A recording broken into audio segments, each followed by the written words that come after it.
So you decide to have friends and family over for a holiday brunch, but the very last thing you want to do on a holiday is spend all morning in the kitchen, right?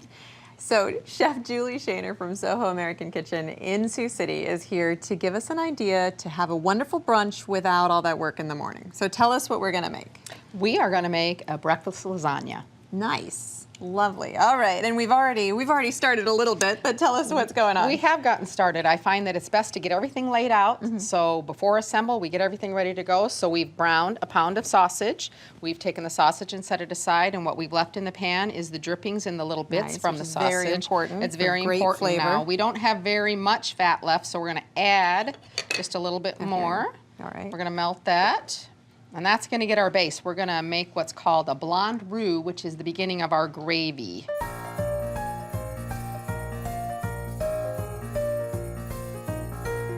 The flour is going to thicken things up a little bit. It is, and we're going to cook the flour a little bit so it doesn't taste pasty. Okay. And we're going to switch over to the whisk to make sure that it's nice and smooth. I'm going to add a little bit more flour here so we get a nice little paste.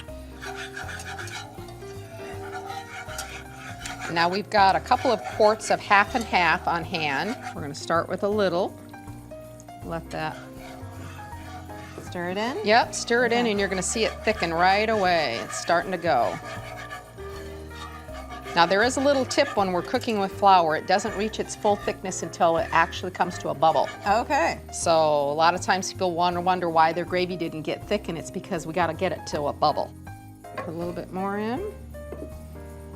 Let that go. We're going to add a little bit of pepper to it, add a little kick, and a little bit of salt in there. We're going to continue to stir. We're going to bring it to a bubble, and we've got just a little bit of half and half saved aside in case we need to thin it a little bit more. When we add it to the pasta, it's going to absorb, so it's okay if it's a little bit loose.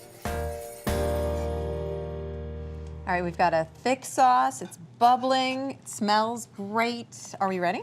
We're ready. Okay. We've got a 9x13 pre-sprayed casserole dish here. We're going to start with laying some sauce in the bottom.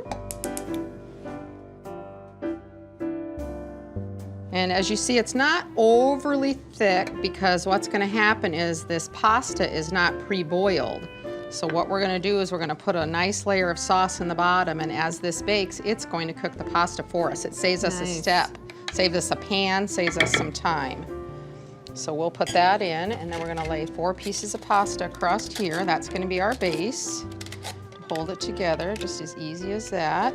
And then you can choose which direction you'd like to go with your layers, but I'm going to start on the bottom with some meat. And this is the pre-cooked sausage that we cooked a little bit earlier. Break that into nice brown. You can see it's nice and brown and crumbly. Yeah. I'm going to reserve a little bit for the top. And then we're going to put a little bit of the cheeses to stick it together. We're going to drizzle just a tiny bit of sauce on the layer. Got to be kind of gentle with how much you put in because you want this to stick together, and too much sauce will make it a little bit soupy. So we're going to put another layer of pasta in here. And I'm going to put the eggs in now. We've got 8 scrambled eggs that we pre-scrambled, and we scrambled them soft because they're going to cook a little bit more in this casserole. So we didn't overcook them. We just cooked them enough to kind of set them. And then again, we're going to put a little bit of cheese in there, and that's going to help stick that together. On this layer, we're going to skip that sauce. We don't really need it. The eggs are creamy enough.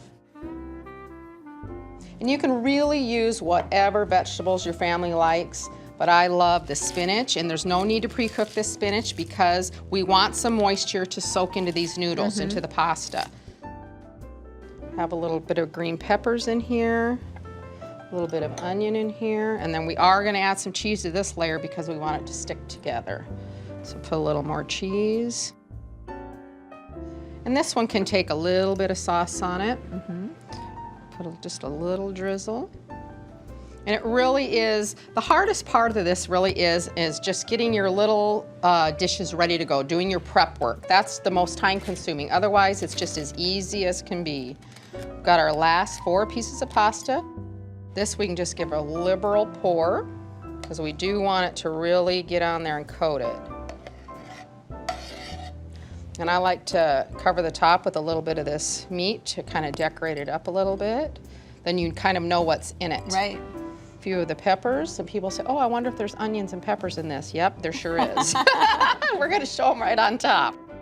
We put the last of the cheese on top. All right, and now, we're not gonna put it in the fridge right now, but if you did put it in the fridge overnight and you wanted to bake it in the morning, how long, how hot? All right, I like to set it on the counter for about 30 minutes, kind of let it come up to temperature a little bit, take a little of the chill off.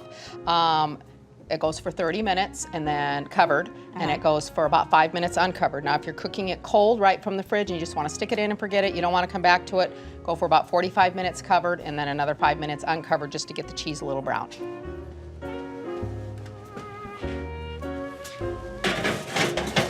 We're going to put this in a 400-degree oven for 30 minutes.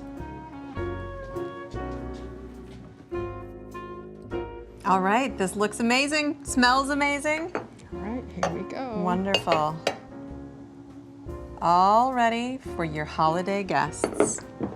Happy holidays, Julie. Happy holidays, Charity.